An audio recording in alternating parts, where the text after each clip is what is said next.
ॐ शान्ताकारं भुजगशयनं पद्मनाभं सुरेशं विश्वाधारं गगनसदृशं मेघवर्णं शुभाङ्गं लक्ष्मीकान्तं कमलनयनं योगिभिर्ध्यानगम्यं वन्दे विष्णुं भवयनं सर्वलोकैकनाथम्।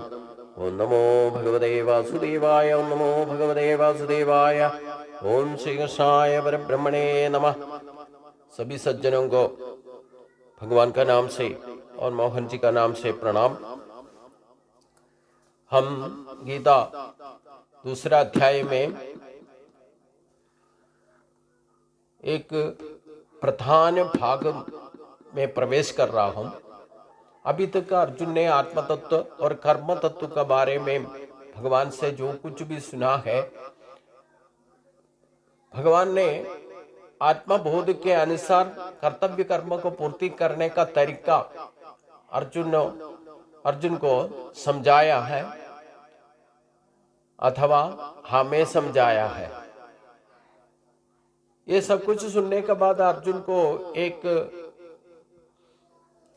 पूरा आत्मविश्वास के लिए बुद्धि को स्टेबिलिटी बनाना है, स्थिर प्रज्ञ बनना, ब्रह्मनिष्ठ होने के लिए भगवान ने समझाया है। लेकिन वो ब्रह्मनिष्ठ क्या है, उसका लक्षण क्या है? अगर किसी ने ब्रह्मनिष्ठा में आ गया या ब्रह्मनिष्ठा हासिल कर दिया तो उनको कैसे पहचान सकता है? तो स्थित प्रज्ञ बोलते हैं जो ब्रह्मनिष्ठा या योगावस्था में जो भी कर्तव्य कर्म को संपूर्ण रूप से पूर्ति करता है या पूर्ति कर सकता है, तो स्थित प्रज्ञ बनना ही चाहिए। तो ब्रह्मनिष्ठा हासिल करने का भगवान का उपदेश हमें भी जिंदगी में जरूरी है। हमें बुद्धि तो दिया है, लेकिन आधा बुद्धिमान से बुद्धिमान बनना है।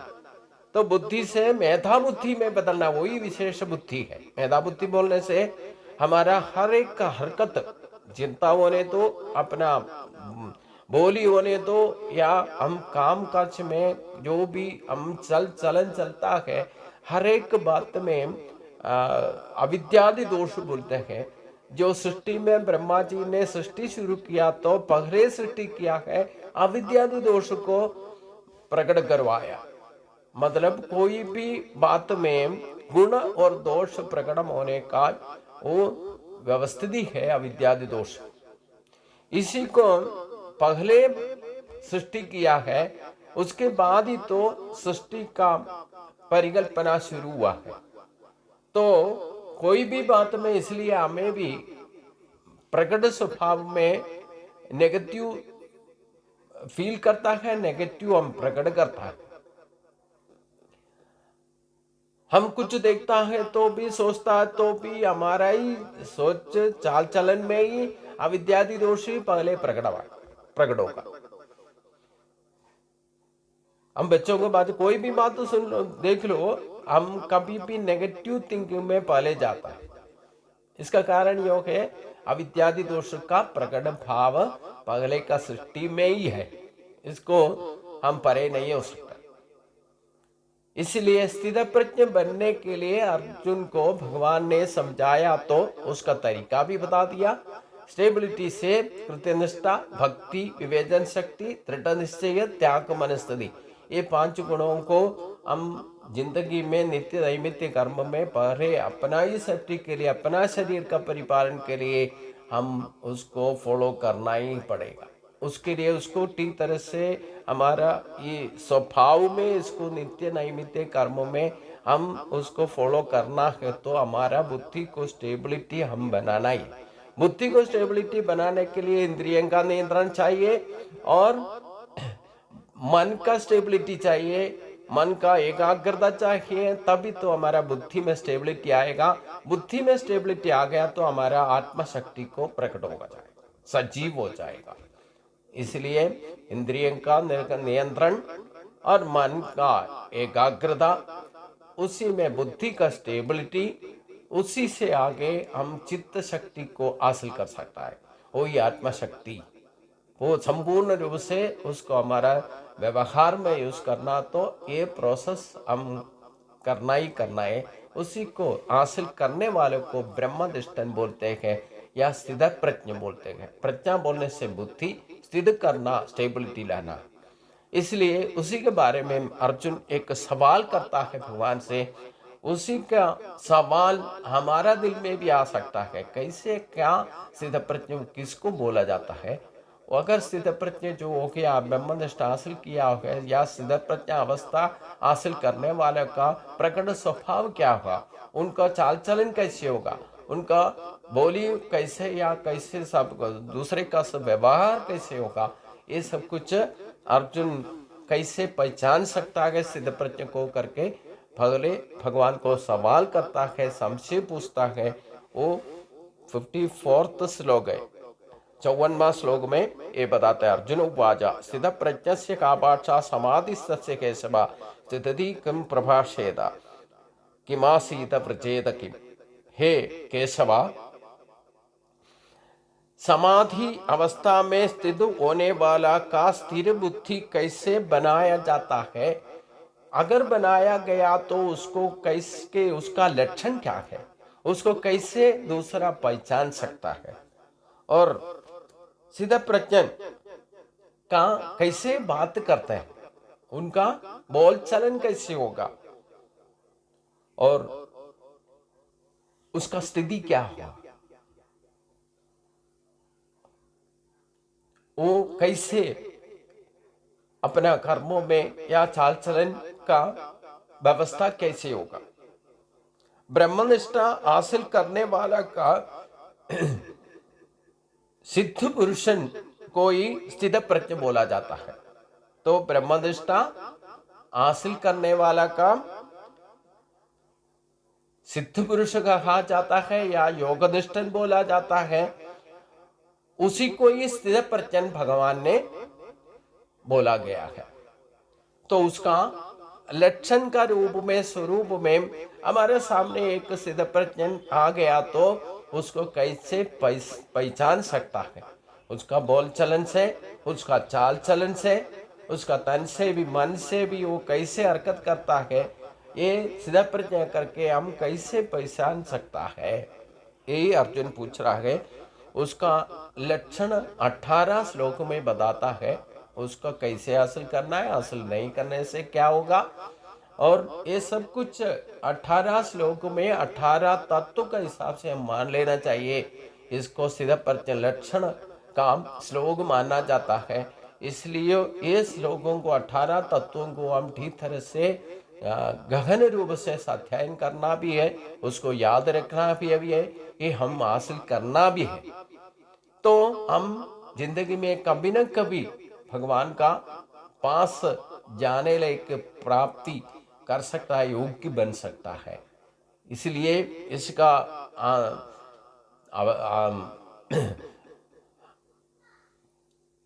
अवस्था को हम कैसे हासिल किया जा सकता है, ये करके हमें मालूम करने के लिए ये 18 श्लोक को ठीक तरह से हम समझ लेना चाहिए। उसको हम खुद स्थित प्रज्ञ कैसे बनेगा, या बनने से हमें कैसे मालूम रही हम स्थित प्रज्ञ रूप से काम करता है, वर्ताव करता है, हमारा जिंदगी में कैसे उसको आसान तरीके से यूज कर सकता है, हमको ये आत्मविश्वास है कि नहीं, इसको पहचानना ही जरूरी है। तभी तो हम भगवान का साथ में रह सकता है, क्योंकि उसका कोई एज बार नहीं है। क्योंकि अंत श्लोक में 18 श्लोक में भगवान बताता है, इसी अध्याय का समाप्त उसी श्लोक से होता है, ऐशाम ब्राह्मी स्थिति वार्ता नैनाम प्राप्य विमुख्य दी स्थित्वास्याम अंत्यकाले भी ब्रह्म निर्वाणम वर्चते। जो स्थित प्रज्ञ को अवस्था को हासिल करने वाला, अब ब्रह्मनिष्ठा को हासिल करने वाला को उसका कोई एज बार नहीं है। जो भी अंतकाल में ये हासिल करने वाले को कभी भी शरीर छोड़ के जाते वक्त भगवान का पास जा सकते हैं, परम पद का प्राप्ति हो सकता है। इसी को बोलते हैं ब्रह्म निर्वाण। हम ब्रह्म से पैदा हुआ तो ब्रह्म आनंद लेकर के ब्रह्मा में लय हो सकता है, उसका कोई प्राय परिधि नहीं रखा है।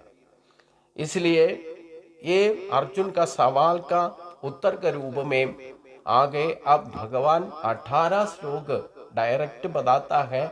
इसी को ठीक तरह से समझ करके हम जिंदगी में कभी कभी इसी जन्म में ये शरीर के साथ हमारा जिंदगी को सीधा प्रज्ञ बना के संपूर्ण करना चाहिए। अगर ऐसे हमें कर सकेगा अब ब्रह्मनिष्ठान हो सकता है, ओम हम इसी जन्म में संपूर्ण करके भगवत प्राप्ति में पहुंच सकता है। कम से कम उसी रास्ता में होने से अगले जन्म में कम से कम हम भगवत प्राप्ति में आसानी से हासिल कर सकता है, इसमें कोई संदेह नहीं है। उसी हिसाब से इसको ठीक तरह से समझ लेना चाहिए। इसी में एक एक श्लोक में कोई भी आपको डाउट आ जाता है आप जरूर पूछिए, क्योंकि सिद्ध प्रज्ञ हासिल करने के लिए हम इस अवस्था में हमारा बुद्धि को अपग्रेड करना ही करना है। उसको जिंदगी में कीप अप करते हुए अपना कर्तव्य कर्म को अपना धर्म को पूर्ति करने से हम ऑटोमेटिक ब्रह्म निर्वाण में पहुंच जाएगा, इसमें कोई संदेह नहीं होना चाहिए। इसलिए आगे भगवान अर्जुन का सवाल का जवाब देना शुरू करते हैं। उसमें 55वां श्लोक में श्री भगवान ने बताया है, श्री भगवान वाचा प्रजघाति यदा कामान सर्वान् पार्थ मनोगदान आत्मन्ये आत्मना तुष्टः स्थितः प्रज्ञस्तदोच्यते। हे अर्जुन, सभी कामनाओं को निशेष रूप से उपेक्षा करके अपना आत्मस्थिति में जो बैठता है, आत्मानंद अनुभव करता है, उसी को बोला जाता है स्थित प्रज्ञ। मतलब आत्मा से आत्मानंद का अनुभव जिसको होगा उसी में संतुष्टि होकर के संतृप्त होकर के जो बैठेगा, जो मार्ग का भौतिक वस्तुओं को पूरा उसका आग्रह नहीं, कामना नहीं है बोलने से अपना मन से भी आग्रह को छोड़ करके विरक्ति में अवस्था में जो चला जा अपना जिंदगी में ऊपर बढ़ा करके अपना संतुष्टि में जो कुछ भी हमें है, जो सुविधा है, उसी में हम संतुष्ट जिंदगी बीतना जिसको सकता है वो सीधे पर बोल सकता है। मतलब आगे पीछे जो देखने के पीछे या सुनने के पीछे हम शरीर को लेकर के भाग दौड़ करते रहना, कितना भी मिलने से उसमें तसल्ली नहीं होना। जो कुछ भी हम हासिल करने का जो कुछ भी कर दिया कभी भी उसको संतुष्टि नहीं होता है, उसको तसल्ली नहीं होता है और भाग दौड़ करते रहता है, उसी को सिद्ध प्रज्ञ नहीं बोल सकता। जैसे कि हमने जो कुछ भी अभी भी हासिल किया, हमें भगवान का अनुग्रह से जो कुछ भी मिला है उसमें में उसी में तसल्ली से आसानी से संतुष्ट होकर के जो बैठता है उसको स्थित प्रज्ञ बोला जाता है। जो आत्मस्वरूप को आत्मबोध को पहचानने से उसको साक्षात्कार करने से उसी में आत्मा अनुभूति जिसको अनुभव होगा वो आत्मा आनंद में आत्मा संतुष्टि में जिंदगी आसानी से जी सकता है, उसी को स्थित प्रज्ञ बोला जाता है। कभी खुद परेशान नहीं होता, दूसरे को कभी परेशानी में नहीं डालेगा, खुद डिस्टर्ब नहीं होगा, दूसरे को कभी डिस्टर्ब नहीं करेगा। ऐसे आदमी को स्थित प्रज्ञ बोलेगा।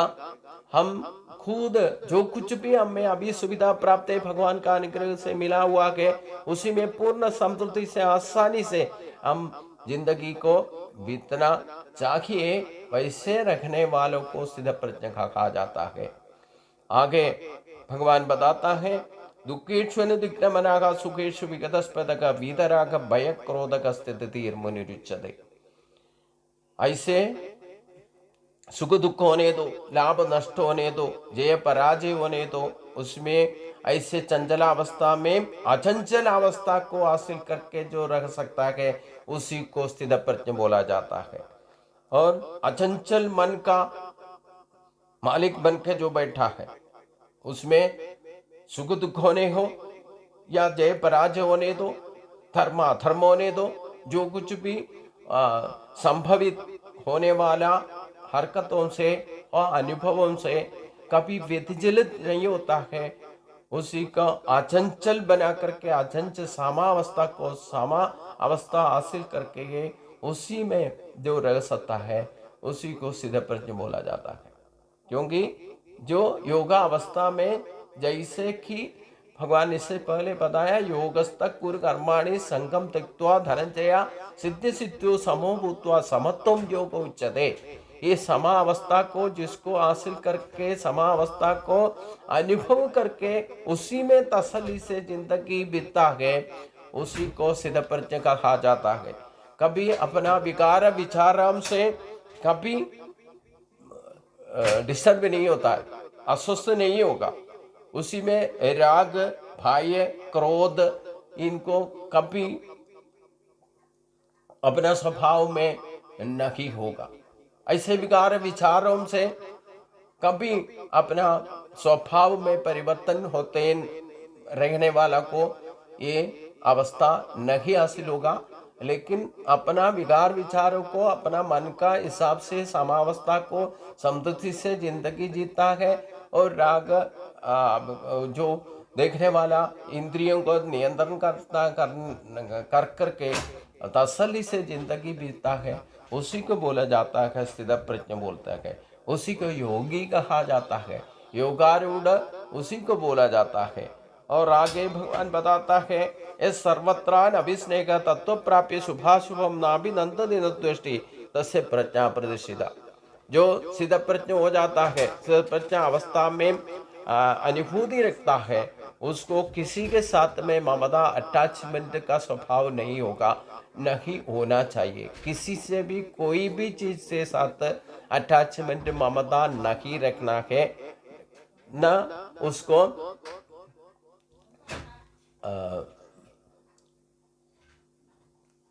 अमित रूप से हम किसी के साथ में मिलने से या किसी अवस्था को मिलने से अमित रूप से संतोष नहीं प्रकट करना है। कभी शुभ अशुभ होने तो, सिद्धि सिद्धि होने तो, लाभ नष्ट होने तो, जय पराजय होने तो, उसी अवस्था में एक समावस्था को मेंटेन कर करके ममता का बिना जिसको रह सकता है, वो बुद्धि स्टेबिलिटी वाला या स्थिर प्रज्ञ बुद्धि है। बुद्धि को स्थिर करने का एक ही तरीका है, हम कभी दूसरे के साथ में लिमिट से ज्यादा इष्ट अनिष्ट या ममता बंध नहीं रखना है।